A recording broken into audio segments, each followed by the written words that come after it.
Welcome back. So, as promised, I've brought the poem Animals. So, today we are going to revise it. It's written by Walt Whitman. So, first of all, about the poet. Walt Whitman is one of the most significant American writers of the 19th century, and many critics they consider him the nation's greatest poet. His book Leaves of Grass, which he edited and expanded over the course of his life, is a masterpiece of American literature. In addition to writing poetry, Whitman worked as a journalist and volunteered in military hospitals. In an age when all poetry was rhymed and metrical, Whitman made a break with tradition and wrote a revolutionary poetry in free verse. The poem Animals is taken from Songs of Myself in Leaves of Grass. Now, before we move on to the poem, I have a question for you and I want you to give an instant answer. So, if you are asked, who is better, humans or animals? Well, what's the point of the question? Of course, humans are better. They are far superior to animals. So look at this proud picture of a man. But the poet differs. He feels the other way. He says it so strongly that he wants to live with animals.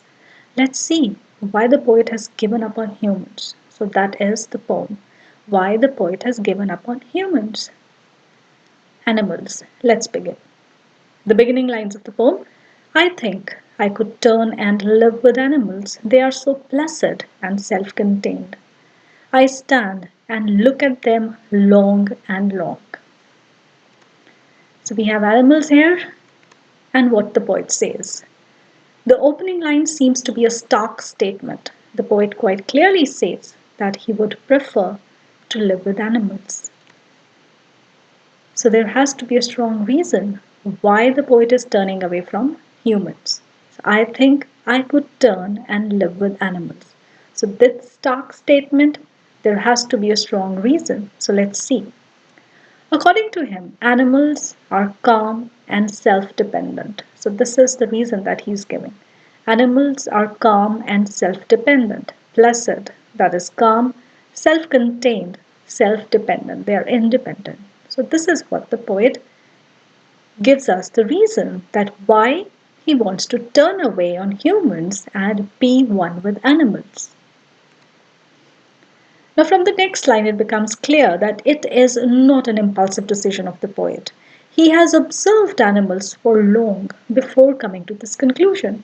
And this is not a sudden decision that the poet is giving. I stand and look at them long and long. So, he has observed animals for a long time before coming to this conclusion. Long for long time, and long is also for longing.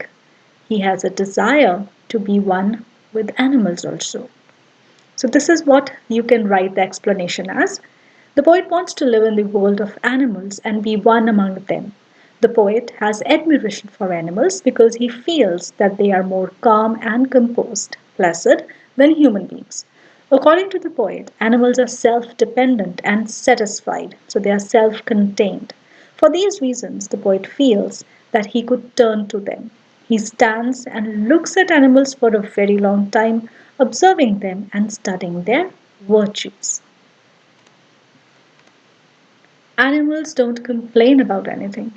They are happy with what they have, whereas man complains, sweats, and whines pitifully about his condition, the way they are living, what they have, and what they desire. So, this is the next line of the poem. They do not sweat and whine about their condition. So, obviously, they here it stands for animals.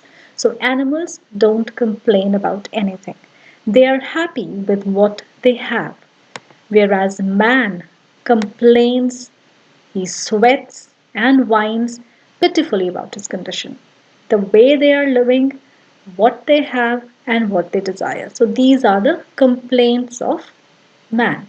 So animals, they don't have any such complaints. He whines. Animals sleep peacefully at night because they don't have anything to worry about. No wrongs or sins are committed. They are innocent and there is nothing that would keep them awake. Man, on the other hand, spends sleepless nights. So you can see a sleepless man. He is haunted by the wrongs, sins, crime, injustice, greed, and envy. So he weeps alone in darkness to get rid of his guilt. This is the next line of the poem. They do not lie awake in the dark and weep for their sins. So they here and they here in this line, it stands for animals. So animals don't sweat and whine, animals don't complain about their condition. They are happy, just happy with what they have and where they are. Whereas whereas man, he complains, he has a lot of complaints, his desires are never ending, and man cannot sleep peacefully at night because of the frustration and stress. So animals, they do not lie awake in the dark, or they weep for their sins. So why they don't weep for their sins? Because they don't do any wrong. So this is how you can explain. Animals do not complain about their condition. They are satisfied and don't expect anything. So a lot of expectations that man has. They are not jealous and do not compare themselves with others. So they sleep peacefully through the night. On the other hand, man is not satisfied. He wants more, more of everything. He compares and envies his fellows. He wants a bungalow, but when he has it, he wants a mansion. So he wants a six-figure salary. When he wants to go to seven figures. So there is never ending desires for man. So thus he indulges in complaining about his circumstances. He is haunted by wrongs, sins, crime, and injustice committed by him, which keeps him awake throughout the night. He weeps alone in darkness to get rid of his guilt. So, all these things that make him guilty conscious. Now, next we have animals do not feel the need to show, that is, express their duty or gratitude towards God. So, they do not make me sick by discussing their duty to God. Now, what does this mean?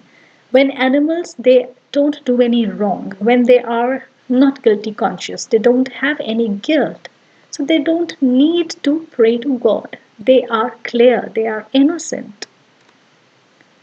So here, this preaching, you can see this wallet holding, the lady is holding this money, wallet in one hand, and she's talking about moral duties towards God. So this is what man portrays, the right picture of man.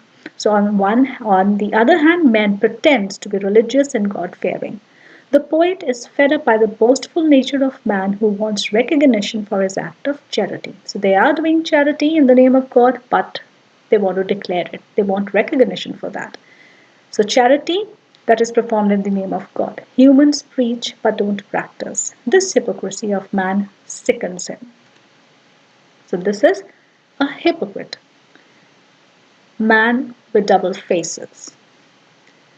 So they do not make me sick discussing their duty to God. So this is how you can explain. So since animals don't have complaints and are guilt free, they don't have any fear of God and so don't discuss it.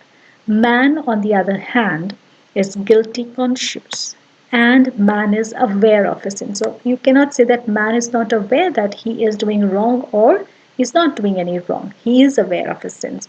Because of this, he does charity to show himself to be a God fearing person. So, such charities, they're actually done to cover up. So, he is loud about it to hide his sins. He discusses it with others, announces his deeds towards God, and all this sickens the poet. So, poet feels that men, they do all these acts, and all these acts sickens him, whereas he feels that animals are innocent and pure, and there is no need for them to indulge in such activities. Now, next, the poet says, according to the poet, no animal is dissatisfied or crazy for material possessions. So, this is the next line. Not one is dissatisfied, not one is demented with a mania of owning things. Demented here, it means madness, craze. So, he says, that no animal is dissatisfied or crazy for material possessions. So you can see man, he wants money. He's materialistic, he wants to accumulate things. Animals consider all to be equal. No one is better than the other.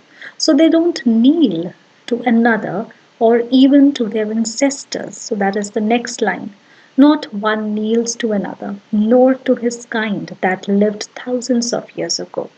So when they are all equal, so there is no one who is more respectable or who is more wise or who is more powerful. So there is no need to bow before anyone. There's no need to kneel before anyone, or there's no need to consider someone superior and someone as inferior. So not one kneels to another, nor to his kind that lived thousands of years ago. So nor to his kind here means the people or the animals of his race, their fellows, who are their ancestors, maybe, so they are not living. Yet, human beings, they pay their rituals, they pay or they bow before them. So, animals, they don't do any such thing. Since all are equal, no one is less respectable, no one is more respectable. There is no question of jealousy or frustration. Thus, all animals are happy on this earth. So, when poet says no one is respectable or unhappy over the whole earth, so this is the reason why they are not unhappy. Because there is no jealousy, there is no frustration among them. Everyone is equal. No one is more respectable, no one is less respectable, and that makes them happy. Man, on the other hand, do not possess such virtues. Therefore, man is always unhappy. So, this is the explanation. The poet feels that human beings are dissatisfied with what they have. They have become crazy for accumulating things. They want to become more powerful and influential than others. This has created a divide. So, this is important, created a divide among them. So, they kneel or bow before those whom they consider more respectable and powerful. So, there is a divide that this is more respectable person, this is not. This is superior, and this one is inferior. So, that divide has created problems. So they even perform rituals for their ancestors, but nothing gives them happiness. So they are doing all these things, but nothing is bringing them any happiness. Animals do not engage in any such practice, they are all equal. No one is more respectable, thus making them happy. So, a simple reason, equality. No one more respectable, no one is superior, no one is powerful. That is the reason why all animals are happy. Now, next we come to the philosophical part, the part of the poem that has introspection, that tells the readers to introspect. So they show their relations to me, and I accept them. They bring me tokens of myself, they evince them plainly in their possession. Now, evince here means to reveal, and tokens here the poet is talking about the virtues. All the virtues, he says that. Let's read the explanation. So, the poet here says that animals have shown him that they represent him, that is, him as humans in some way. So, when the poet is talking about himself, he says I, where he's saying I. So, he is actually talking about the whole human race. So, here he says that animals have shown him that they represent him. So, represent here means when he says they show me their relations to me. So, relations here means that animals are representing him and they are showing his connection to them. So, relations here means they are connected, they are representing humans. Now, how they are doing so, that we will read.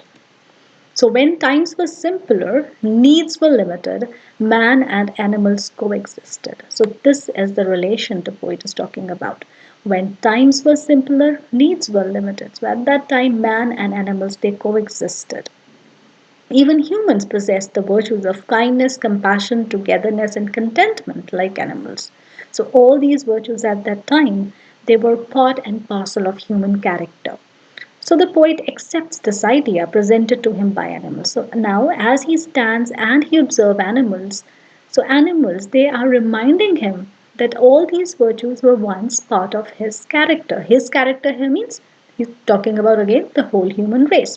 So poet accepts this idea. The poet is reminded of that yes, this was the truth. So then he says, animals have reminded here, shown. So reminded him of the virtues which were once under his possession and are with them now. So under his possession means again with humans. But now these virtues are with animals. So this line. So they bring me tokens of myself. Tokens of myself, the virtues. Tokens here are the virtues. Of myself means that were once with them. With them means with humans. So they are reminding him of the same virtues which were actually with humans only. But humans have forgotten. Humans have negligently dropped them. So that is the next line that I'll take up. So he says, they show me, evinces, show and reveal them plainly in their possession. And now animals are showing him that all these virtues are with them. Humans lack these virtues. So here is the next line. So he says, I wonder where they get those tokens. So animals there, they are telling him that we have got all these virtues. And poet is now wondering that from where animals have got all these virtues. Tokens here, as I've already told you, it is virtues here. So then poet is posing a question for all the readers. Did I pass that way huge times ago and negligently drop them? So did I? Again, the poet is not only talking about himself, he's talking about the whole human species.